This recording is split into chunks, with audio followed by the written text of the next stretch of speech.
Morning मेरे प्यारे। चल आज हम क्या पढ़ने वाले हैं? हम पढ़ रहे थे थ्योरी को, 4 हो गई थी ना। आज हमको पढ़ना है फिफ्थ थ्योरी, है ना। थ्योरीज ऑफ इवोल्यूशन हम पढ़ रहे थे, इसमें हमको पढ़ना है fifth theory.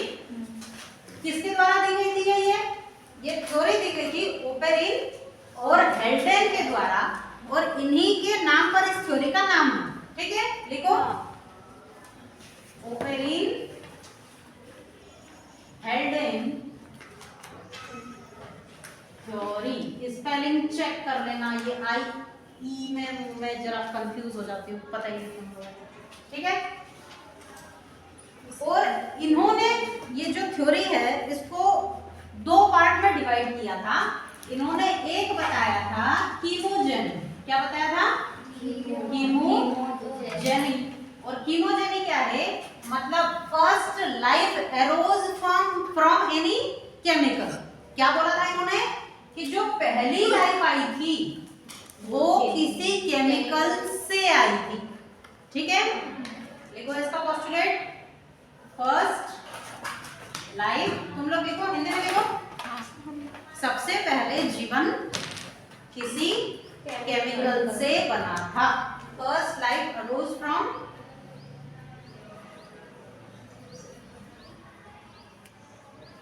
Chemical.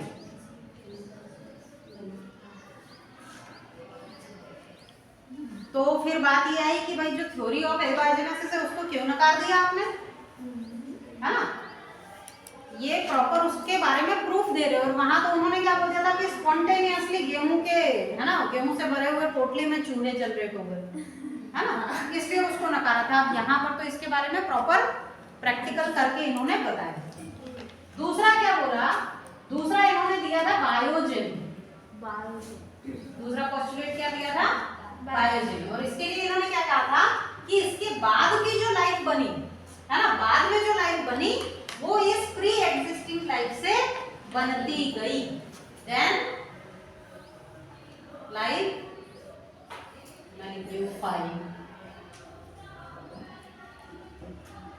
came from pre existing life. उसके बाद क्या हुआ? एक लाइफ के बाद दूसरी लाइफ उन पिछली वाली लाइफ से धीरे धीरे धीरे धीरे बनती है। इसको बोला इन्होंने बायोजेन। ठीक है, आया समझ में? कोई कंफ्यूजन? चल, अब इसके लिए इन्होंने बताया है, पूरा ये चीज क्लियर की है। देखो हमारी जो अर्थ है शुरुआत की, जब हम प्रिमिटिव अर्थ देखें, हमारी ये इरेज कर दूं? हिंदी में लिख लिया तुम लोगों ने? हाँ।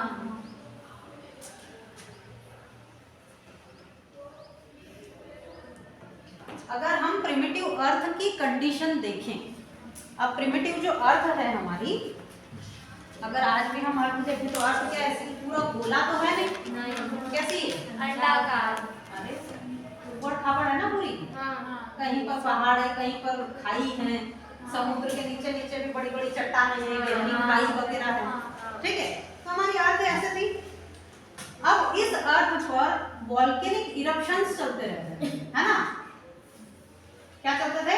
वॉल्केनो बहुत सारे इस पे फूटते रहते थे, ज्वालामुखी फूटते रहते थे, क्योंकि अंदर तो क्या है? लावा है ना, धीरे धीरे कंडेंस हो रही है, तो अंदर से लावा निकलता जाएगा। ठीक है, तो ये वॉल्केनिक इरप्शन होते रहते थे। ठीक है, इन वॉल्केनिक इरप्शंस के कारण बहुत सारी गैसेस जो है वो यहाँ पर बाहर की तरफ आती रहती थी। ठीक है, इन गैसेस में कौन कौन सी गैसेस थी? एक थी मीथेन और एक थी अमोनिया, अमोनिया और हाइड्रोजन। ठीक है, अब धीरे धीरे क्या हुआ? देखो यहाँ से कुछ कुछ रिएक्शन हुई, है ना, वॉल्केनिक इरप्शंस होते थे, इलेक्ट्रिसिटी प्रोड्यूस होती थी, बिजली कड़कती थी, तो यहाँ पर OH नेगेटिव और H+ यहाँ पर एटमॉस्फेयर में बनते रहते थे। अब इनके कारण धीरे धीरे क्या हुआ? यहाँ पर चारों तरफ वाटर वेपर बनने लगी। क्या बनने लगी? वाटर वेपर बनने लगी, ढेर सारी वाटर वेपर बनने लगी। ठीक है, अब वोल्केनिक इरप्शन थोड़ा कम हुआ तो हमारी अर्थ का टेम्परेचर भी क्या हुआ? थोड़ा कम होता गया। अब धीरे धीरे जैसे जैसे टेम्परेचर थोड़ा कम होते गया, ये वाटर वेपर जो है वो कंडेंस्ड होने लगी। वाटर वेपर जब कंडेंस्ड होगी तो क्या बनाएगी? वाटर बना लेगी। ठीक है, और जैसे ही ये कंडेंस्ड होने लगी तो बारिश हुई। ठीक है, और जो जितना भी वाटर कंडेंसेशन हुआ था वो सारी वाटर वेपर वाटर के फॉर्म में पृथ्वी पर बारिश कर दी। ठीक है, पर अब जो ये बारिश हुई थी तो एकदम आज जितनी ठंडी बारिश होती है उतना पानी ठंडा नहीं था, ये बहुत उबलता हुआ पानी था, बहुत गर्म पानी था। तो जब ये पानी यहाँ पर फिल हो गया पूरा, इसको क्या बोला? ये जो गरम गरम पानी यहाँ पर इन गड्ढों में फिल हुआ था, इनको बोला हॉट डाइल्यूट सूप। क्या बोला? Hot dilute soup.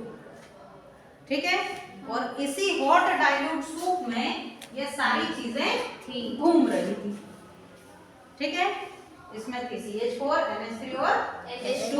और टेम्परेचर क्योंकि अर्थ का बहुत ज्यादा था, अभी भी कंटिन्यू वहां पर लाइटनिंग है ना, बिजली वगैरह कड़कती रहती थी, अभी भी लाइटनिंग होती रहती थी। अब ऐसे में क्या हुआ, ये जब चीजें आपस में, क्योंकि बिजली कड़क रही है, बिजली चमक रही है, इलेक्ट्रिसिटी जनरेट हो रही है ना, तो ये चीजें आपस में मिलेंगी और लगातार कुछ ना कुछ नई चीजें बनाती जाएंगी। हमने पढ़ा था कि 4 billion year ago first sign of life आए थे, है ना। तो ये जब मॉलिक्यूल्स आपस में मिलेंगे तो क्या बनाएंगे? Bio micro molecule. क्या बनाए इन्होंने? Bio micro molecule. ठीक है, अब ये बायो माइक्रो मॉलिक्यूल क्या क्या थे? क्या क्या थे बोलो? एमिनो एसिड्स, है ना, और न्यूक्लियोटाइड। क्या थे? न्यूक्लियोटाइड्स, ग्लूकोज, है ना, फैटी एसिड्स। देखो, एमिनो एसिड्स,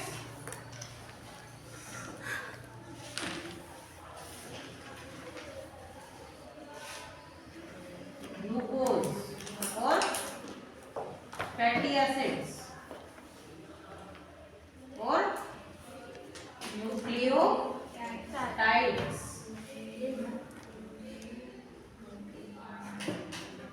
है ना, ये बने माइक्रो मॉलिक्यूल्स। अभी भी टेम्परेचर तो थोड़ा कम हो गया है, पर है ना, थोड़ा कम हुआ है, इतना कम नहीं हुआ। अभी भी लगातार लाइटनिंग वगैरह होती रहती थी हमारी अर्थ पर। अब इन बायो माइक्रो मॉलिक्यूल से जुड़ कर आगे क्या बन जाएंगे? Macro molecule. क्या बन जाएंगे? Bio macro molecules. ठीक है, एमिनो एसिड जुड़ कर क्या बना लेंगे? प्रोटीन। वेरी गुड, प्रोटीन्स बन जाएंगे। ग्लूकोज जुड़ कर क्या बनाएगा? कार्बोहाइड्रेट, है ना, कॉम्प्लेक्स कार्बोहाइड्रेट्स बनेंगे। ठीक है, कई तरह के कार्बोहाइड्रेट्स बन जाएंगे।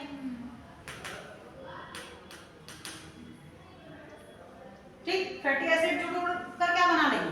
ग्लाइकोजन, है ना, लिपिड्स वगैरह कई सारी चीजें बन जाएंगी, लिपिड्स बन जाएंगे। और न्यूक्लियोटाइड जुड़ कर क्या बनाएंगे?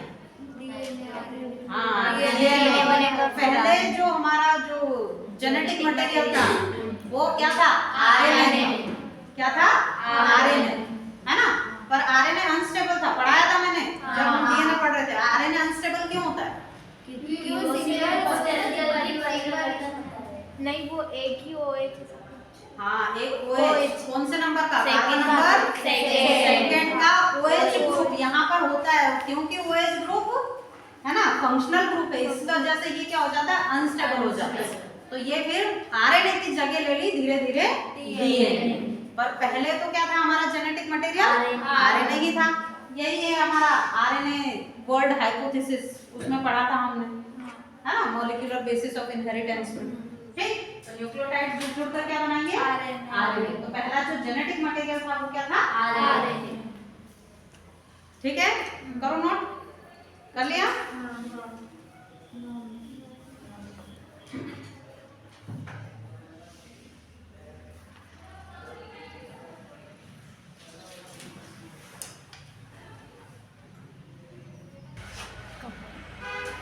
देखो अब ये बायो मैक्रोमोलिक्यूल हमारे पास तैयार होगा। हाँ। अब बायो मैक्रोमोलिक्यूल से क्या बनेगा, अब ये वापस से मैं इधर लिख रही हूँ बोर्ड पे, ठीक है, इसको इरेज कर दूं ना।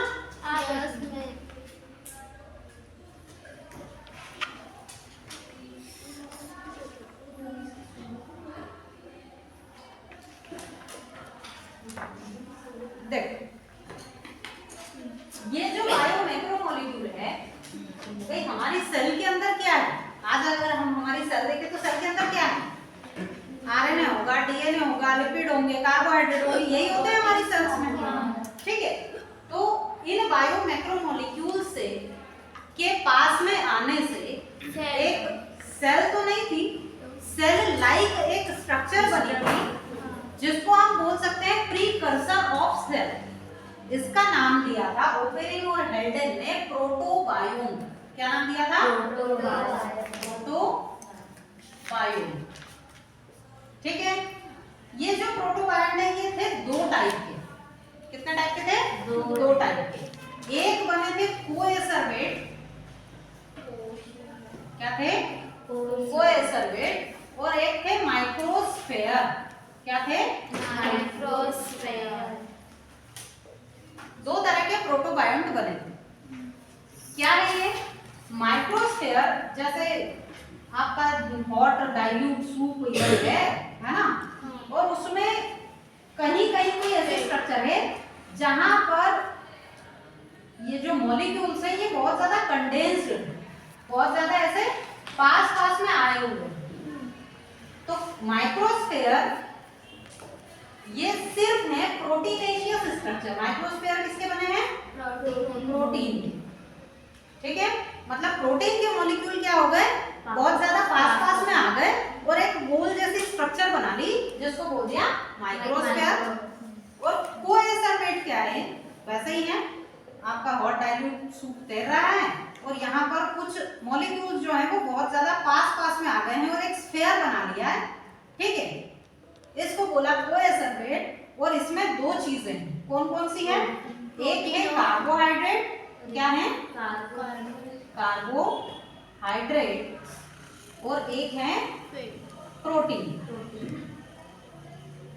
ठीक है, कोएसरवेट कैसे याद करोगे? को मतलब होता है कि कार्बोहाइड्रेट साथ में काम करना, मिलकर काम करना, है ना। को रिलेशन बोलते हैं ना, अभी हमने थोड़े दिन पहले ही पढ़ा था, को रिलेशनशिप में रहते हैं। को मतलब कि दो अलग अलग तरह की चीजें।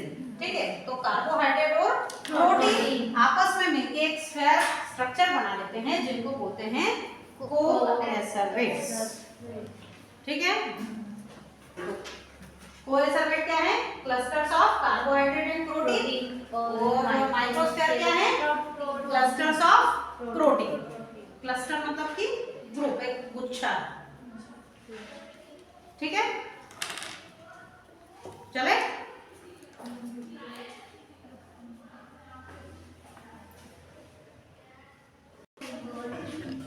कर लिया नोट?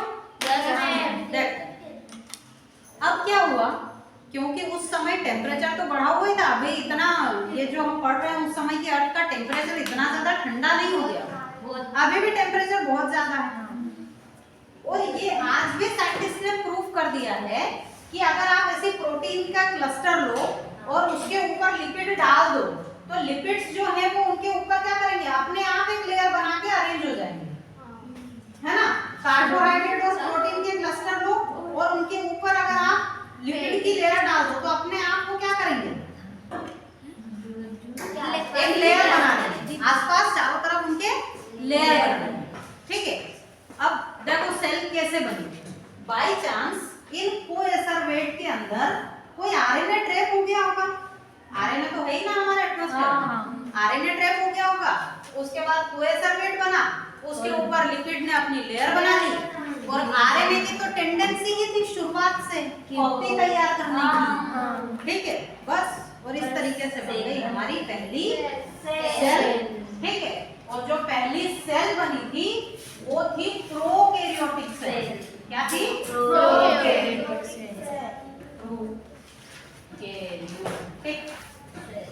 सेल, ठीक है। और प्रोकैरियोटिक में भी पहले कैसी थी? ऑटोट्रॉफिक तो अभी आएगी नहीं, पहले थी, पहली जो प्रोकैरियोटिक सेल थी वो थी हेटेरोट्रॉफिक सेल, मतलब ये खुद जो सेल थी वो किसी दूसरी छोटी सेल को पकड़ के और खाती थी, ठीक है। तो पहली प्रोकैरियोटिक सेल कैसी थी? हेटेरोट्रॉफिक,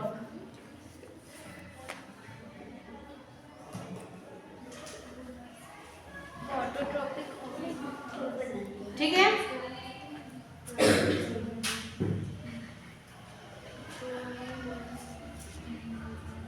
ये कर दूं इरेज?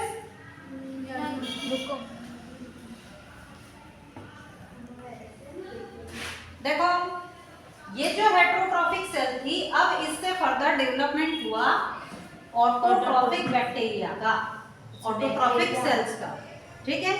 अब ये जो पहले जो ऑटोट्रॉफिक बैक्टीरिया बने थे, सनलाइट से, है ना, फूड नहीं प्रिपेयर कर सकते थे, H2O यूज नहीं करते थे। ये जो पहले जो ऑटोट्रॉफिक बैक्टीरिया बने थे ये कीमोसिंथेटिक बैक्टीरिया थे। क्या थे?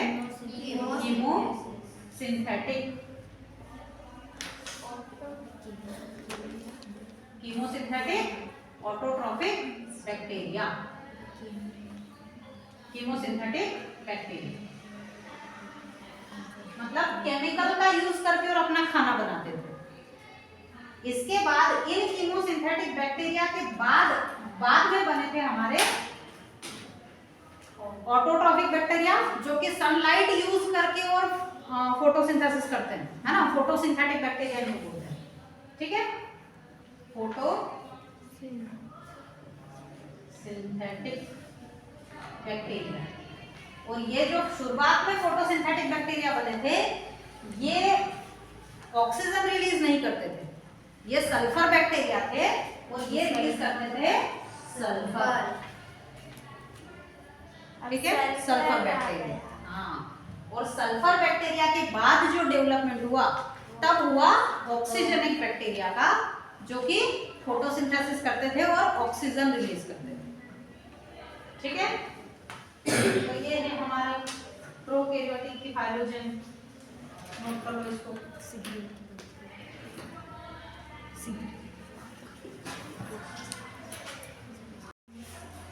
देखो हमने देख ली है ओपेरिन हेल्डेन थ्योरी, ठीक है।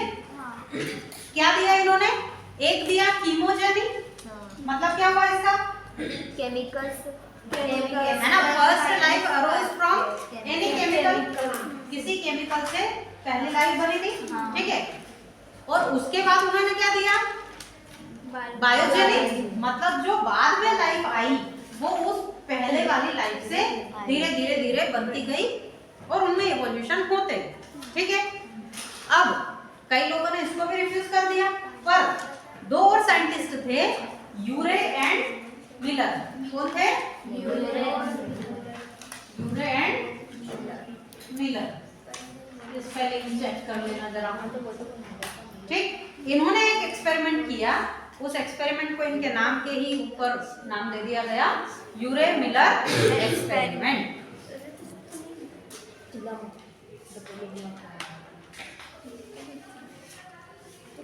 यूरे एंड मिलर्स एक्सपेरिमेंट। क्या किया इन्होंने? इन्होंने एक गोल फ्लास्क लिया। क्या किया? गोल फ्लास्क लिया, जिसमें इधर से एक एग्जिट थी।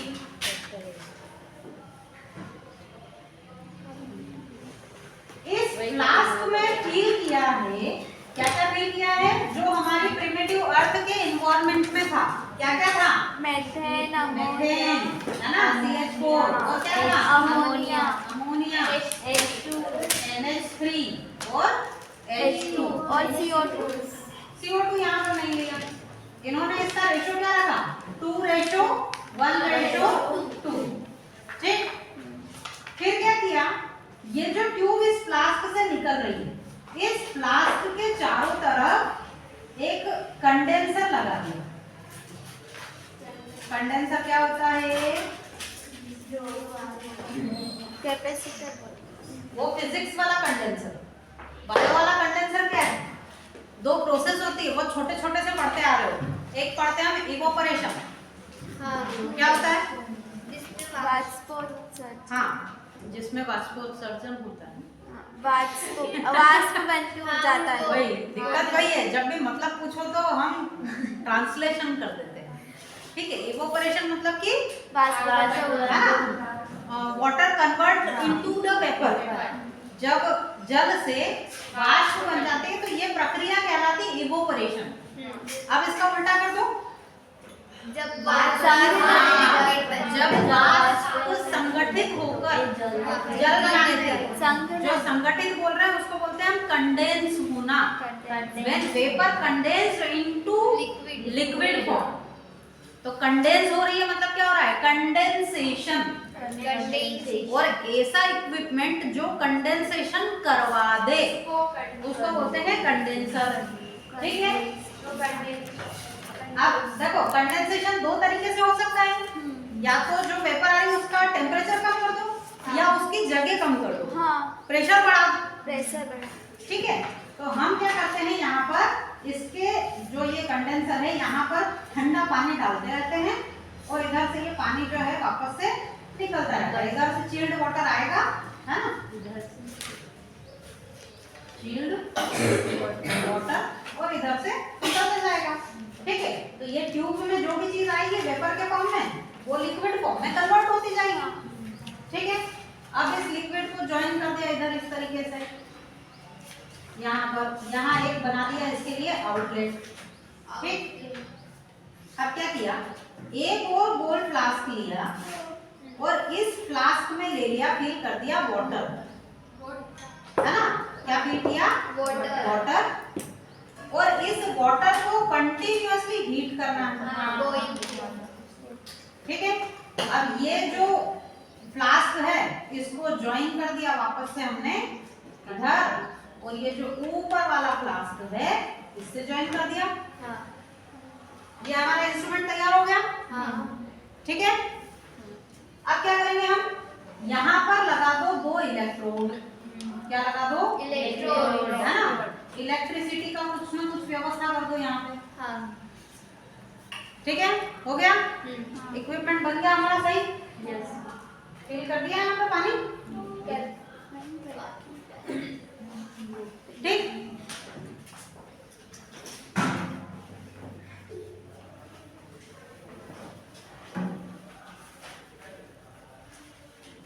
कर लिया नोट? चल, अब देखो, अब एक्सपेरिमेंट हमारा शुरू हो रहा है। इक्विपमेंट हमने सेटअप कर लिया पूरा। अब एक्सपेरिमेंट स्टार्ट हो रहा है। यहाँ से हम हीट करना शुरू करेंगे और यहाँ से हम ये जो हमने इलेक्ट्रोड लगाए हैं इसको जोड़ देंगे हम इलेक्ट्रिसिटी से। ठीक है, इलेक्ट्रिसिटी से जोड़ देंगे। यहाँ का जो टेम्परेचर है वो हो जाएगा समथिंग 800 डिग्री सेंटीग्रेड। ठीक है, क्योंकि वाटर हम हीट कर रहे हैं तो वाटर वेपर बनेगी, इधर जाएगी, यहाँ से यहाँ पर जाएगी, है ना, इसके अंदर चली जाएगी इस चैम्बर में। इस चैम्बर में क्या क्या है पहले से? CH4, है ना, NH2OH2, और इसकी वेपर की वजह से यहाँ से आ गया H+ OH नेगेटिव, ये सब कुछ आ जाएंगे। यहाँ पर इलेक्ट्रिसिटी हम दे ही रहे हैं तो यहाँ पर होते रहेंगे थोड़ी थोड़ी देर में ब्लास्ट, जैसे कि हमारी प्रिमिटिव अर्थ पर हुआ करते थे। ठीक है, अब यहाँ से ये इन चीजों में होगी रिएक्शन और कुछ ना कुछ चीजें यहाँ से बन के कंडेंस होके इधर चलती जाएंगी। अब या तो ये थोड़े दिन के लिए आउटलेट बंद कर दो और ये सर्कुलेशन बार बार चलने दो। ये एक्सपेरिमेंट चला करीब 18 डेज। कितने दिन चला? 18 डेज। और 18 डेज के बाद यहाँ से यूरे और मिलर ने कुछ जो एक्सट्रैक्शन था वो निकाला। ये जो एक्सट्रैक्शन निकला था इसमें इनको 3 एमिनो एसिड मिले थे। क्या मिले? 3 एमिनो एसिड्स। कौन कौन से एमिनो एसिड? एक मिला ग्लाइसिन, एक क्या मिला? ग्लाइसिन। यही है ना, ग्लाइसिन, एक है एलानीन और एक है एस्पार्टिक एसिड। एस्पार्टिक। ये 3 एमिनो एसिड इनको इस एक्सट्रैक्शन में मिले। अब देखो सिर्फ 18 दिन ये प्रैक्टिकल चला और ये 3 एमिनो एसिड मिल गए। अब हमारी अर्थ पर तो ये बिना किया कराए एक्सपेरिमेंट मिलियन ऑफ इयर्स चला, है ना। तो इतने मिलियन ऑफ इयर्स में क्या सेल्स बनाना इतना कठिन था, है ना। इतने जब इसको साल 1.5 साल ही अगर चलाते तो बहुत सारी चीजें फॉर्म हो जाती। तो हमारी अर्थ पर तो करीब करीब 2 मिलियन तक ये कामकाज चलते रहा, है ना। अर्थ की एज क्या है, अर्थ बनी थी 4.5 बिलियन ईयर अगो और जो पहली सेल थी वो बनी 2 बिलियन ईयर अगो, है ना। तो करीब 2.5 बिलियन ईयर अगो तक ये पूरा कामकाज ही चलते रहा, सेल्स बनी। ठीक है, इस तरीके से ये यूरे और मिलर ने एक्सपेरिमेंट दिया था टू प्रूव द, है ना, किसकी थ्योरी, ओपेरिन एंड हेल्डन की थ्योरी को प्रूव कर। ठीक है, एक बार और समझा। ठीक है, समझाते हैं।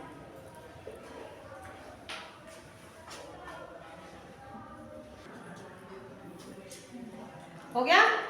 करूँ इरेज? चलो अब जरा वो लिखो तो क्या फाइलोजेनी आ जाएगी अब सेल की। फर्स्ट ऑटोट्रॉफिक सेल कल भी बताई थी मैंने। हाँ, प्रोकैरियोटिक सेल कल भी बताई थी मैंने। क्या बना सबसे पहले, प्रोटोबायोन। क्या बने, protobiont, then prokaryotic cell. First prokaryotic cell, और जो फर्स्ट प्रोकैरियोटिक सेल थी वो कौन सी थी, हेटेरोट्रॉफिक प्रोकैरियोटिक सेल, है ना। प्रोकैरियोटिक सेल और कौन सी, हेटेरोट्रॉफिक। उसके बाद कौन सी बनी हेटेरोट्रॉफिक सेल से, कीमोसिंथेटिक। हाँ, फोटोसिंथेटिक बाद में बनी थी, है ना। ऑटोट्रॉफिक सेल तो थी पर कैसी थी, कीमोसिंथेटिक। ऑटोट्रॉफिक बट कौन सी, कीमोसिंथेटिक। मतलब कोई केमिकल यूज करके और खाना बनाते हैं, कीमोसिंथेटिक सेल। इससे कौन सी बनी थी, कीमोसिंथेटिक से फोटोसिंथेटिक, है ना।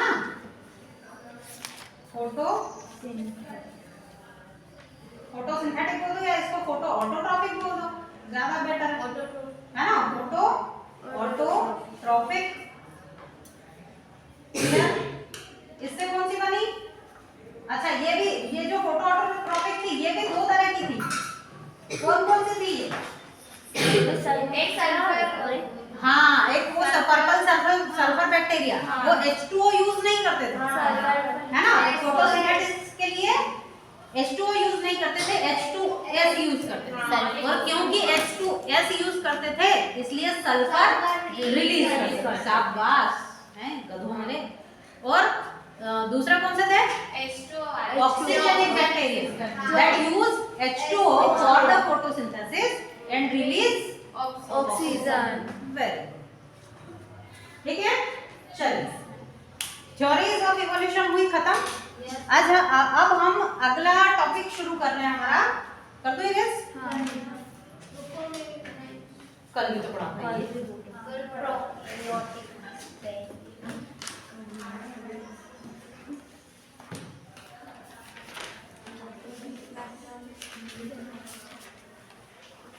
चलिए आगे क्या है, देखो थ्योरीज बता दी, है ना। अब थ्योरीज तो बता दिया आपने, प्रैक्टिकल करके भी बता दिया, पर अब आप हमको क्या दो, एविडेंसेस दो, कुछ सबूत दो,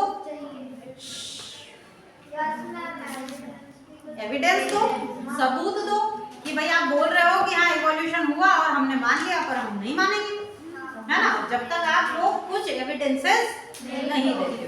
तो अगला टॉपिक है हमारा एविडेंसेस फॉर इवोल्यूशन।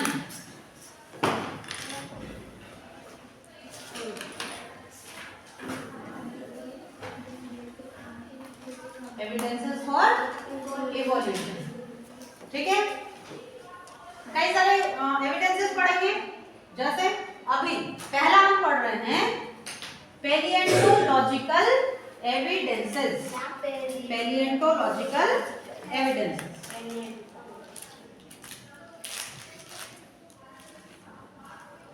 पहला क्या पढ़ रहे हैं?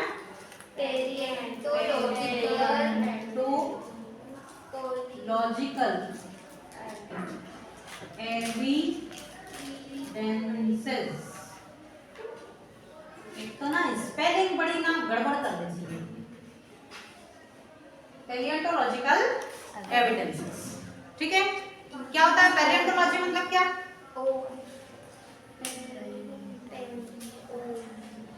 Study of fossils. Study of fossils, है ना। जीवाश्म के अध्ययन को पैलिएंटोलॉजी कहा जाता है। क्या होता है पैलिएंटोलॉजी? Study of fossils. जीवाश्म का अध्ययन क्या कहलाता है? पैलिएंटोलॉजी। पैलिएंटोलॉजी, ठीक है।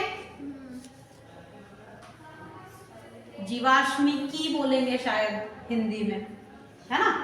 सर्च कर लेना इसको। पैलिएंटोलॉजी क्या है, समझ में आया? Study of fossils. अब फॉसिल्स होते क्या हैं? पुराने जो जीव थे,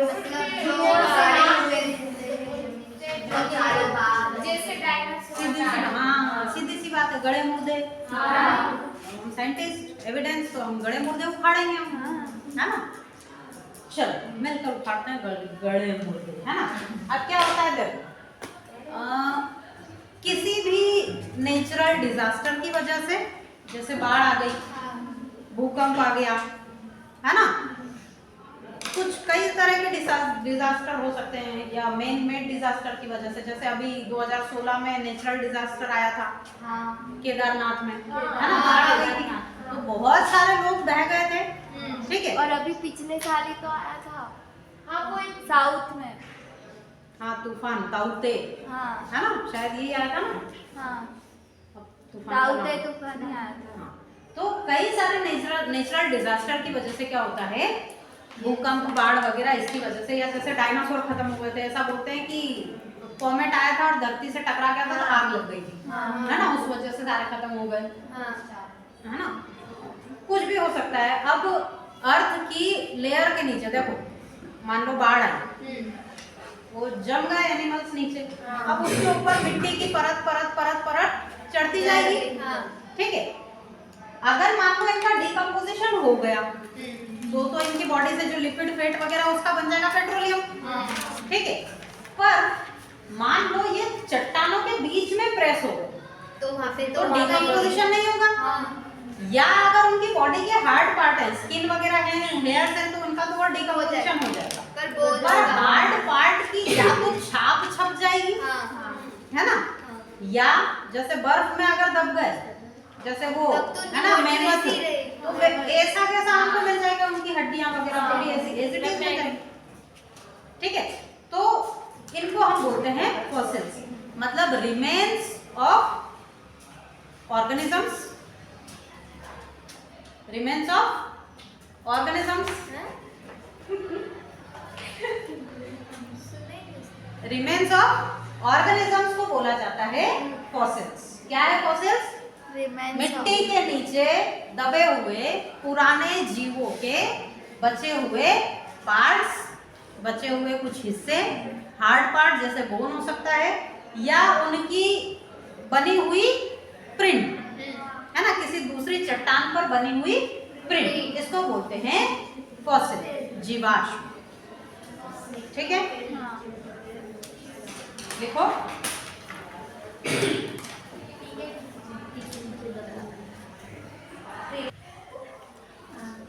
क्या है fossils?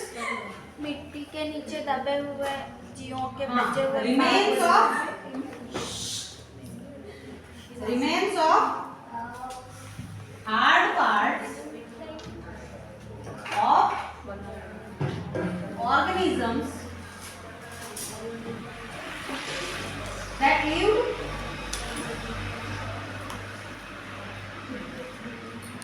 millions Year ago. years ago। क्या हो रहा है? ठीक है, ये है फॉसिल्स। अब हम ये पैलिएंटोलॉजी को या इन फॉसिल्स को हम कैसे एक एविडेंस के तौर पर ले सकते हैं, देखिए। ठीक है,